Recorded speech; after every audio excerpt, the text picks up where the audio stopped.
Здравствуйте! Вы смотрите обзор чрезвычайных происшествий, в студии Юрий Осипов. Пятилетний мальчик выпал из окна третьего этажа в Якутске. Сообщение о том, что с третьего этажа многоквартирного жилого дома упал ребенок, поступило на пульт оператора 02 16 сентября около 4 часов вечера. Полицейские установили, что пятилетний мальчик, ненадолго оставшись в квартире без присмотра взрослых, самостоятельно открыл окно балкона и выпал. Сейчас ребенок находится в реанимационном отделении, ему диагностированы травмы различной степени тяжести. В настоящее время полиция проводит проверку и устанавливает все обстоятельства произошедшего.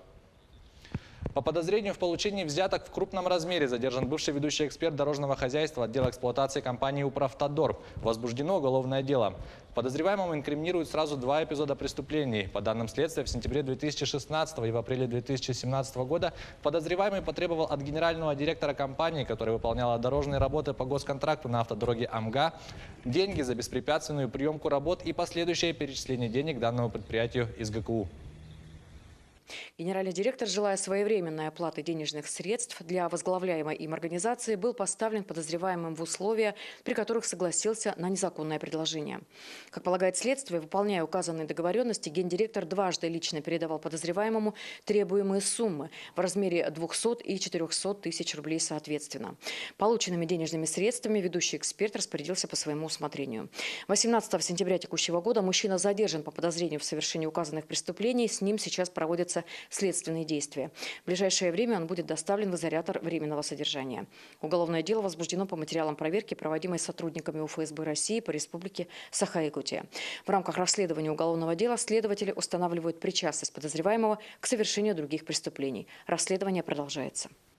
В Алекминском районе осужденного обязали вернуть около 10 миллионов рублей в бюджет муниципалитета. Об этом сообщает прокуратура Якутии. Бывшего руководителя коммерческой организации обвинили в мошенничестве, совершенном в особо крупном размере, а также двух эпизодах присвоения.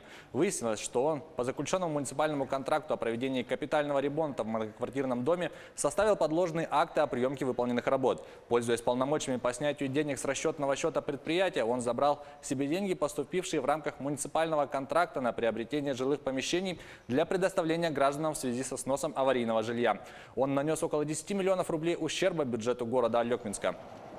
Возмещать его добровольно он отказался, а потому прокурор района обратился в суд о взыскании причиненного ущерба. Совесть и мораль являются естественными корректорами поведения. Но что, если они деформированы или вовсе отсутствуют? Так, в Нерингре осудили организованную преступную группу. Два местных жителя и один уроженец Якутска обвиняются в совершении краж с причинением особо крупного и крупного размеров. По сообщению прокуратуры Якутии, их признали виновными в совершении 3 эпизодов. Выяснилось, что банда орудовала в Нерингре около 1,5 лет, с июля 2016 по февраль 2018. Каждое преступление они тщательно планировали, распределяли между собой роли с учетом собранной информации, выбирали квартиры, способы совершения краж и орудия преступлений. Для обеспечения конспирации использовали сим-карты, оформленные на других лиц, и предусматривали возможность обеспечения себе алиби. В частности, подсудимые, зная нахождение в квартире одного из предпринимателей ценного имущества, решили проникнуть в жилое помещение через окно, однако ошиблись номером квартиры и попали в квартиру пенсионерки, где украли 3 комплекта постельного белья и 900 рублей мелочью, хранившейся в копилке на подарок внуку.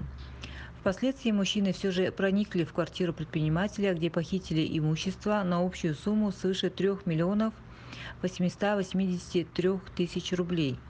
По результатам рассмотрения уголовного дела суд с учетом мнения государственного обвинителя приговорил 2 подсудимых к 7 годам лишения свободы, 1 к 6 годам и 6 месяцам лишения свободы с отбыванием ими наказания в исправительной колонии строгого режима. Приговор не вступил в законную силу. Это была рубрика «Чрезвычайные происшествия». Берегите себя.